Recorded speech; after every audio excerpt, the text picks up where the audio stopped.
In 1964 Atlantic City, there were 64 of us country bumpkins. There was one white man in the state who had the guts to go with us. It was Ed King. Frankly, I was chairman of the movement. Lyndon Johnson, Hubert Humphrey, Walter Reuther, A. Philip Randolph, Baird Rustin, Ida B. Abel. We gathered at what was known as the Pageant Motel there in Atlantic City, where Lyndon was trying to sell us his proposition of 2 votes. Now, what most of us don't understand is that the 2 votes he was talking about had nothing to do with the Mississippi votes, but it was 2 votes in addition to Mississippi votes in terms of increasing the total vote of the convention. We were to be seated in the Illinois area of the convention hall. Lyndon made the typical white man's mistake. Not only did he say you got 2 votes, but he told us to whom the 2 votes would go. He'll give me one, Ed King one. But see, he didn't realize that 64 of us came up from Mississippi on a Greyhound bus, eating cheese and crackers and bologna all the way there. We had them, suffering the same way. We got to Atlantic City. We put up a little hotel. 3 or 4 of us in the bed and 4 or 5 of us on the floor. We suffered a common kind of experience. Hindsight tells me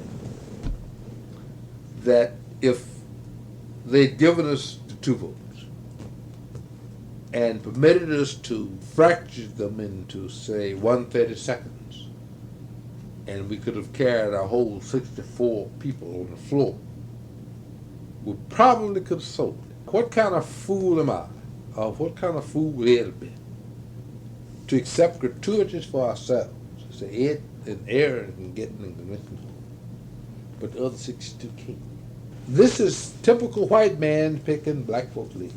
That day just gone.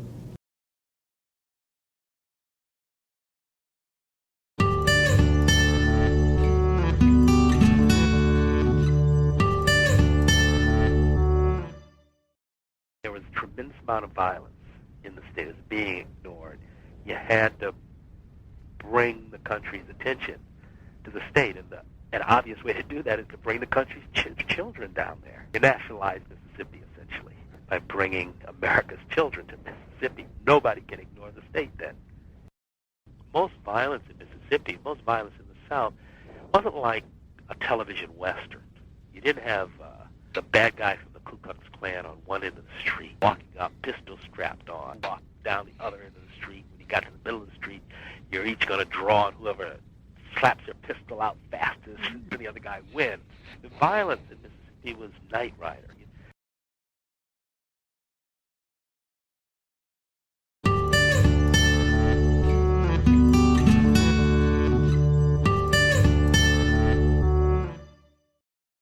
When I came in that night, my wife told me Mick had been shot. I saw, oh, there's Wayne there.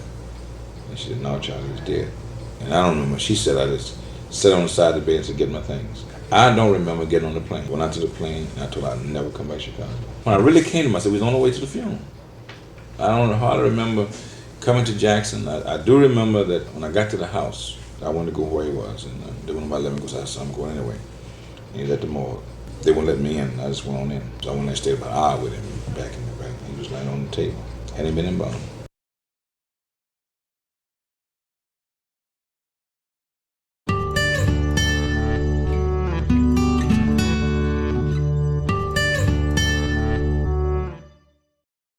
I don't even remember hardly how we did go by. Anyway, when we found out that we couldn't get into the regular Democratic Party in the state of Mississippi, there was a delegation left here and went up there to try to get on the platform. They couldn't get nominated. So they compromised. Eastland was running the situation then up there, and they compromised to give one person seat on the delegate, one black. And Ed King and Ian Henry and Fannie Lou Hamer, they got in where the rest of them didn't. They walked out. She had them, they walked out. The protesters walked out. They came on back here and organized the Freedom Democratic Party.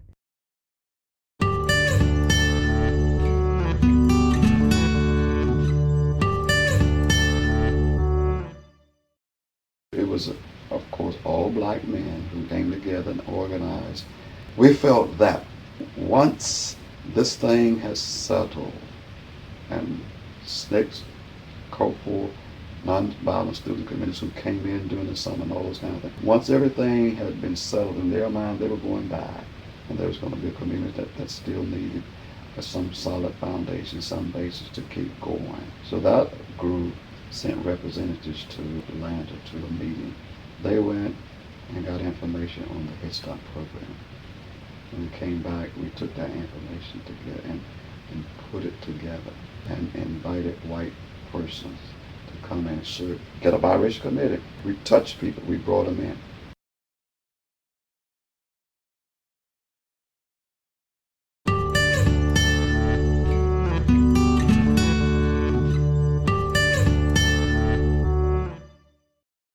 And we had to go to the back of the bus, and I used to like to sit on the front so I could see as we rode along this West Street to downtown Jackson, or wherever we went.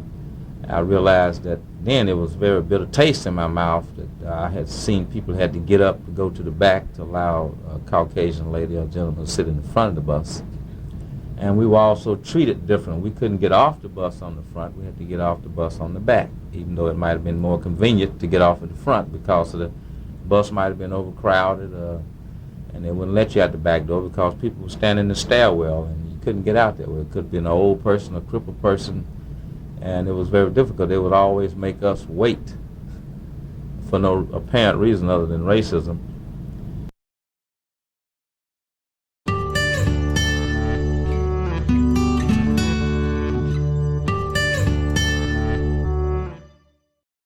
Well, I didn't know anything about voting. I didn't know anything about registering to vote. And one night I went to the church. They had a mass meeting, and I went to the church and they talked about how it was our right that we could register and vote. And they was talking about we could vote out people that we didn't want in office. We thought that wasn't right, that we could vote them out. And that sounded interesting enough to me that I wanted to try it. I'd never heard until 1962 that black people could register and vote.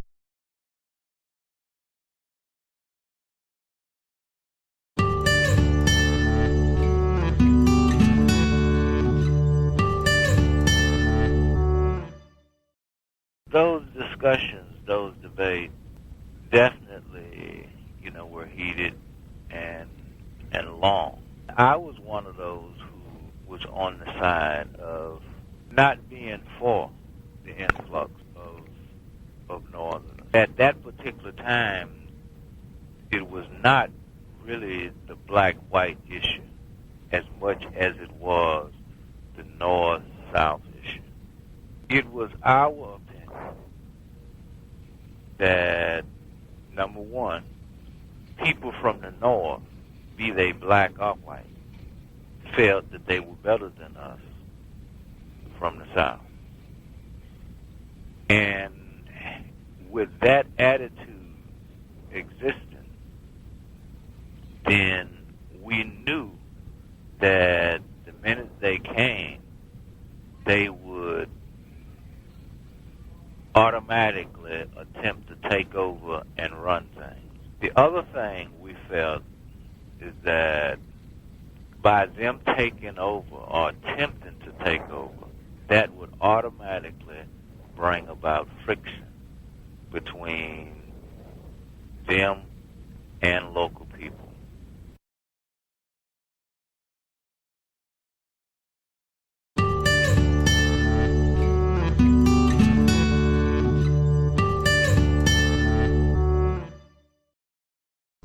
SNCC was an organization was more or less consisted of younger people, young college students, and they didn't have the experience like the old line NAACP had, which I kind of see their point, their reason for not following that line, because over the years there was very little they had done. They was kind of an undercover group. But the SNCC was a group of very energetic young people that they got out here and they demonstrated, they did things openly. And this really what we made progress, and the NAACP didn't go along with that. SCLC was a group that was nonviolent. Regardless of what was done to you, you didn't fight back. And that was one of the aspects of their organization that SNCC didn't go along with. So we just had this frustration among these organizations that finally caused them to merge into one organization.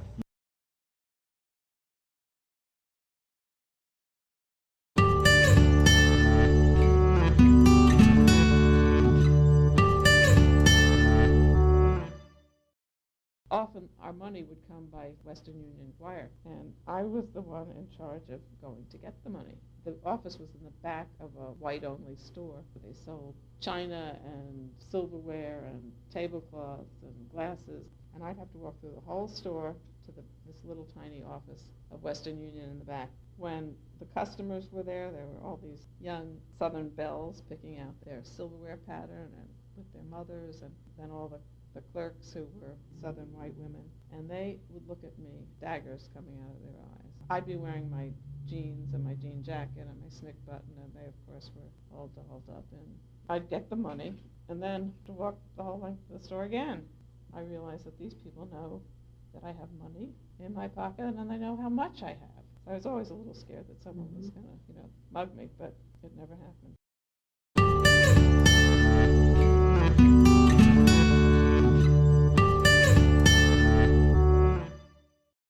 I've never experienced any racial violence in the first 17 years of my life. I rode any bus I wanted. I used the public libraries there. Anyone who I knew who was black who wanted to register to vote, they were registered.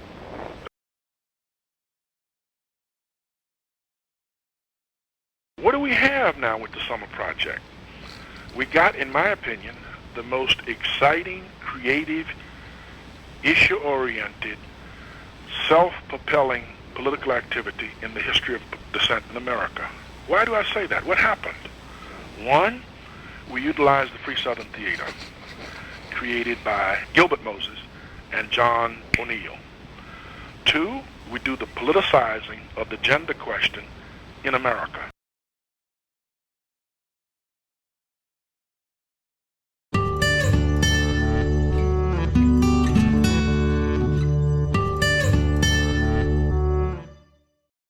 I had just turned 21, and I decided that when I went home that summer that I would attempt to register to vote in Walthall County, Mississippi. And I did go down with a member of the Student Nonviolent Coordinating Committee.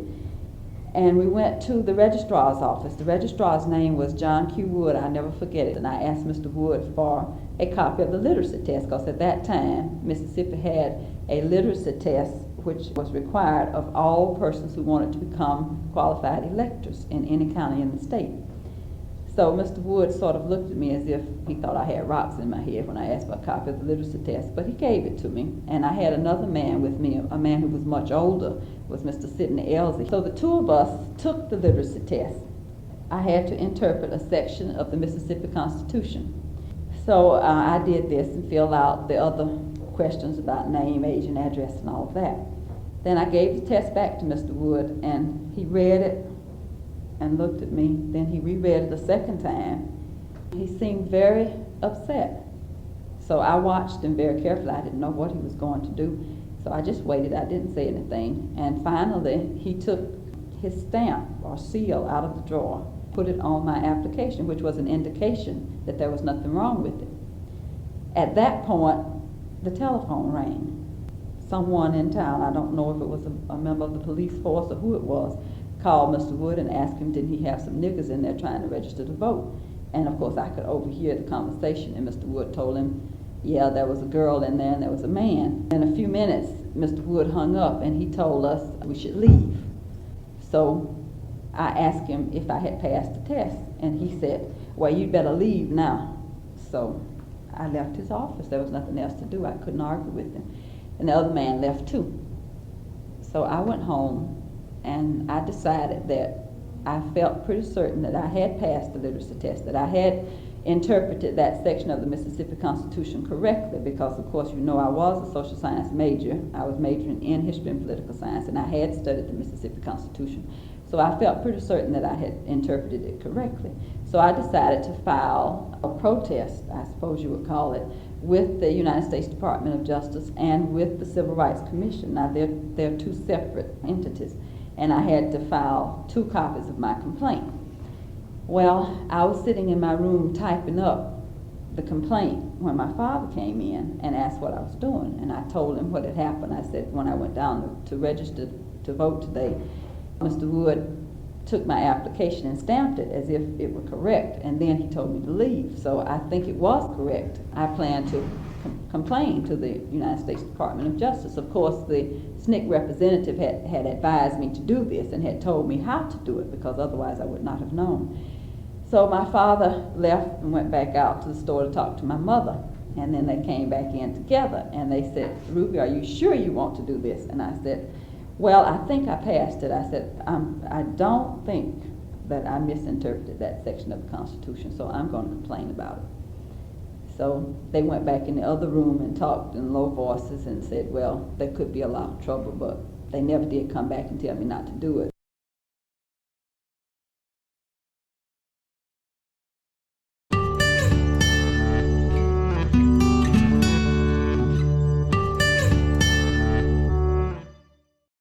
What made them decide eventually on the library was that it was appropriate.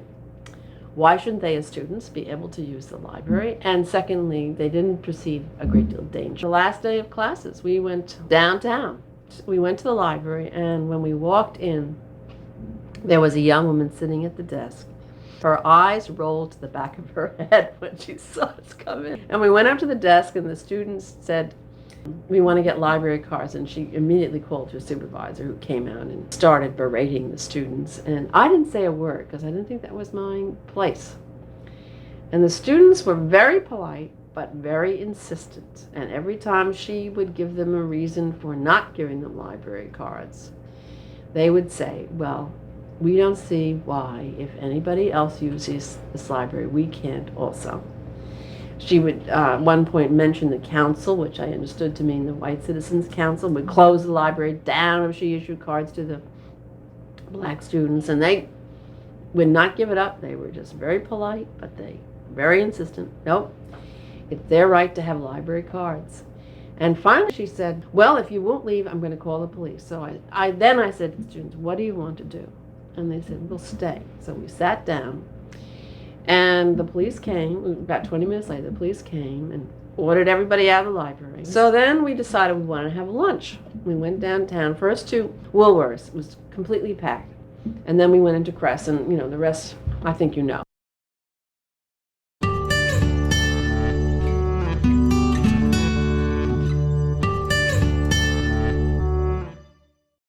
I've been across this country from one place to another. And when I get there, I'm going home because I know what's going on. Here, you get this camouflage and you feel all these things, and you look around and it's a big mess. And the question came up to me and others who had been out here in the civil rights fight for years, why did they riot in those cities? I said, because you lied and deceived me. In the South, they said they didn't fight like that. I said, well, the reason why they didn't come out like that, because we always knew where we stood. And every piece of ground that you walk on, if you know you're doing that, then you won't get all upset. Then here's a person sitting up in the guts of Harlem and in worse shape than I am, sitting in the rural area and don't know it, and all of a sudden that stuff break loose. They will tear up anything because they don't want to face reality. The blacks in the North used to come home and look down on the ones in the South because they said that you all is in bad shape down here. And now we go to the North and we say, yo, it's truly bad shape up here. Simply because that now they found out that we stuck it out. I love the South. I love truth. I didn't know anything, absolutely nothing, till 1964. When we went over there to try to register to vote in 1964 at this courthouse here in Misisssippi, the folks was coming through town in their trucks, and I think that's where the style come in with the guns and stuff in that year. More gun racks when they're coming up in the back of the truck was a psychological thing for fear. They made circles. The white people came into town and made circles around, and they wanted to ask us what was we doing over there.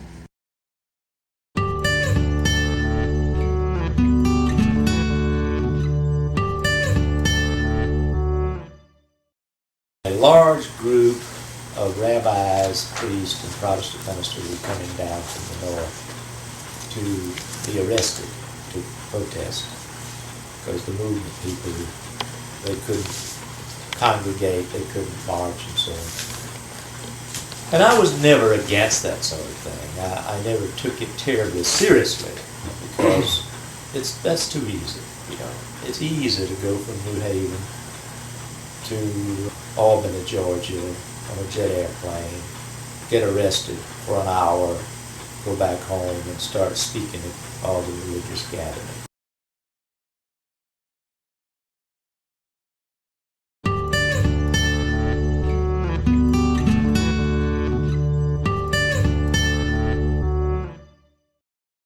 Not one student went to a white home. They went to the black home, and the next morning, Monday, I was excited that when I saw the Negro families, father or mother, drive the cars up with the students. And then I saw those students telling their hosts goodbye. And I saw white girls put their arms around Negro people, and I saw Negro people put their arms around white people. And they were standing right there in the heart of Jackson, Mississippi, doing it.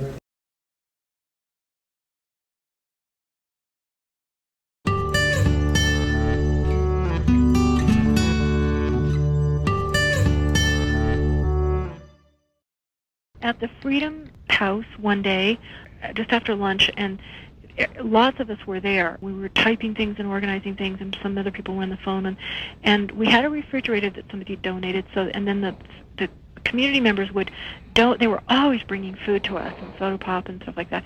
And our refrigerator and all the lights went off. We looked outside, and here was this crazy-looking white guy who had undone our electric meter. Lafayette Cerny, who was one of the SNCC leaders of the group, went outside and said, what y'all doing? And he said, I'm checking your meter. And so then we all kind of were crowding around looking out, and then the police came right behind him, Ben Collins, the chief of police.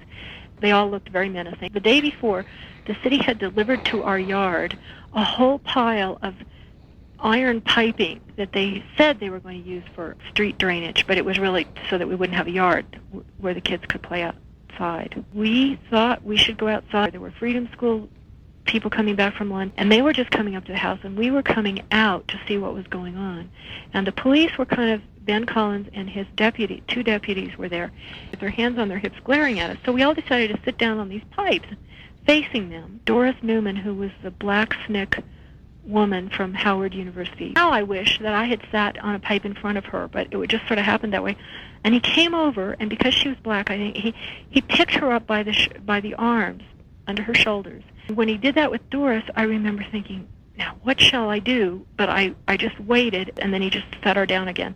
And then he walked toward me, and he looked so confused. He just looked baffled because I was white, but I was in the wrong place. You know, he just couldn't sort it out. And he walked back to his deputies, and the guy with the meter, we said, well, we are going to call the FBI to get our meter turned back on. We said, would you like to talk with the FBI, or would you like to turn our meter on? We did call the FBI, and they told Ben Collins he had to get our meter turned on.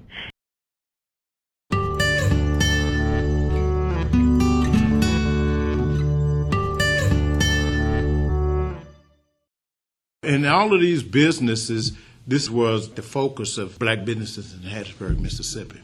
And so I kind of grew up in that area. When he got his business over there, I think I was in the 5th grade. And from that point, my life started to change, because prior to that, anything he was involved with, I didn't have a bird's eye view. I couldn't see on the inside because I was at home. I was in the neighborhood that I grew up with. I was spending all my time, with my friends in the neighborhood, we playing. But when he moved over on the side of town, he told me, you're going to come over here with me and you're going to learn this business. And so I was learning the business, but I was also an assistant. I can assist him in his business. And with that business being there, people that were involved in the movement started to congregate in his business, because he had just so happened he had this space, this to where he could have a front office, the back area where he worked, and also had enough room to where when white students came down to Mississippi, and at that time a lot of them were living with a lot of people, in their homes, but a lot of them didn't have a place to live. So what he did was he had the place remodeled. He built some place where he had 5, 6, 7, 8 bunk beds. He added a shower onto it and a restroom onto that side. And so, the business used the restroom on the other side. And so he actually built a living area for them to live in. Here again, all of that's going on, I'm right in the middle of it because this is where it's all happening. These people, when they get up every morning and they go out into the communities and they do whatever they need to do, which I didn't understand at that time what they were doing. It was a lot of things that they were involved in trying to help the movement along. We're thankful for them. I got to meet a lot of them. They were a little bit older than me. Some of them were 18, 19 years old, 20-year-old students. Of course, I was 12, 13, so they weren't too much older than me, that I didn't feel like they were adults, because I put adults on a different level than I did those students. But it gave me an insight dealing with white people in general, because the white people that I knew were those that were suppressing us, to say the least. But these were someone that's on our side, and they are assisting us in trying to reach the goals that we were seeking at that particular time.